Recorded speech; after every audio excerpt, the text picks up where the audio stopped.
ఎలా ఉంచుకోవాలనే నియమాల కింద పిల్లలందరి చేత మనము మనతో చెప్పించాం. శుభ్రంగా ఉంచుకోవాలి, రైట్. నెక్స్ట్ సైలెన్స్ గా ఉండాలి,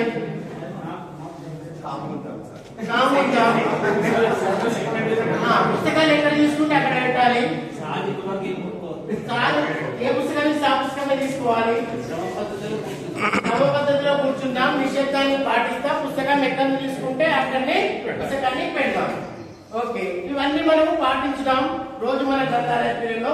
ఈ రోజు మనం ఒక కథ చదువుదామా, కథను తెలుసుకుందామా? ఈ కథలో మీకు ఈ ఒక పుస్తకాన్ని చూపిస్తున్నా. ఇక్కడ మీకు ఏం కనబడుతుంది? ఒక అబ్బాయి కనబడుతుంది. ఆయన ఏం చేస్తున్నాడు? చూస్తున్నాడు. ఎట్లా చూస్తున్నాడు?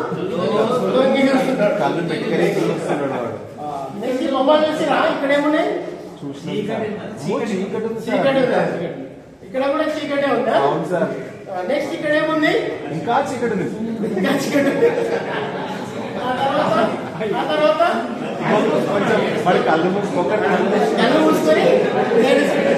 మూసుకొని ఎందుకు ఏడుస్తుండొచ్చు?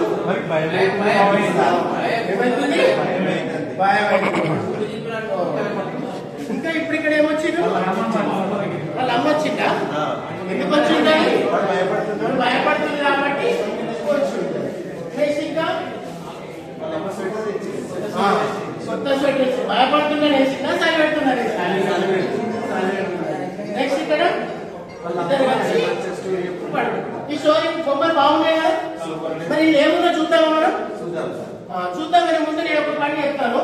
ఈ స్టోరీ నేను చదువుతాను, చదువుతున్న టైంలో ఎప్పుడు నిద్ర అనేటువంటి పదం రాగానే మీరు స్నాప్స్ కొట్టాలి. నిద్ర రాగానే చిట్కలు కొట్టాలి. నిద్ర వచ్చిందా చిట్కలు కొట్టాలి. పులి వచ్చిందా క్లాచ్ కొట్టాలి. పులి వచ్చిందా క్లాచ్ కొట్టాలి. ఓకే, అమ్మ వచ్చినప్పుడు ఏం చేద్దాం? అమ్మ వచ్చినప్పుడు నమస్కారం పెట్టాలి. ఓకేనా? అమ్మ వచ్చినప్పుడు నమస్కారం. ఓకే, ఈ రకం చూద్దాం. మనం ఇప్పుడు ఈ పుస్తకంలో ఒకట మనం తీసుకున్నటువంటి పుస్తకము, నేను పుస్తకం యొక్క స్థాయి రెడ్ లెవెల్ పుస్తకము. దీనిలో వాక్యంలో 5 నుంచి 5 పదాలు దాకా ఉంటాయి. 1 నుంచి 3 వాక్యాలు దాకా ఉంటాయి ఒక పేజీలో. ఈ పుస్తకం యొక్క పేరు మంచం క్రింద. ఈ పుస్తకాన్ని రాసిన వాళ్ళు రచన అనుపాల. ఇందులో వేసినటువంటి చిత్రాలు తీసినటువంటి వాళ్ళు సువిధా మిశ్రీ.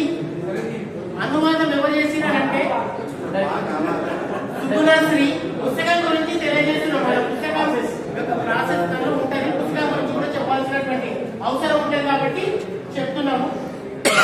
చూద్దాం. ఇక్కడ మనకు ఒకటే పుస్తకం ఉంది కాబట్టి దీన్ని మనం చదువుతూ ఉంటాను నేను. మీరు దాన్ని శ్రద్ధగా వినండి. నాకు దాహం వేసి నిద్ర లేచాను. నాకు కొంచెం మంచి నీళ్లు కావాలి. నేను నా చెప్పుల కోసం మంచం కింద చూడసాగాను. నాకేమైంది? దాహం వేసింది. దాహం వేసినాక ఏం చేశాను నేను? దానికంటే మంచం కింద దేనికోసం చూశాను? అప్పుడు నేను నాకు ఏం కావాలనిపించింది? మంచి నీళ్లు కావాలనిపించింది. నేను రాత్రి ఏం చేసినా నిద్ర లేచాను. నిద్ర లేవాలని మంచి నీళ్ళు కావాలనిపించింది. మంచం కింద చూసినాం. ఓకే, నెక్స్ట్ ఓరి దేవుడా, నా మంచం కింద ఒక పులి ఉంది. ఏమున్నది? మంచం కింద పులి ఉంది.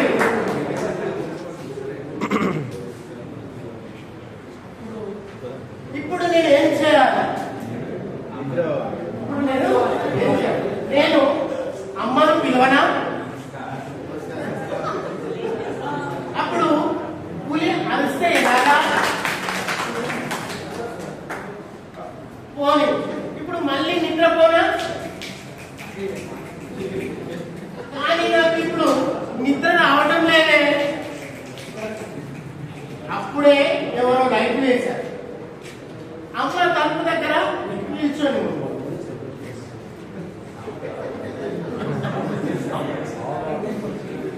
ఏమైందిరా కన్నా, నన్ను కానీ పిలిచావా అని అమ్మ అడిగింది. నేను పులి వైపు అమ్మ వంగి మంచం కింద నుంచి పులిని లాగింది. అమ్మ ఏం చేసింది?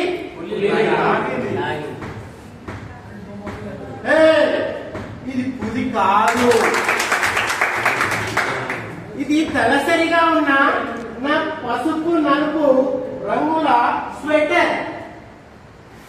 దీని బొత్తలు పులి కళ్ళలా వెలుగుతూ ఉంటాయి. నేను అనవసరంగా భయపడ్డాను. అమ్మ నాకు కొంచెం మంచి నీళ్ళు తెచ్చింది. అమ్మ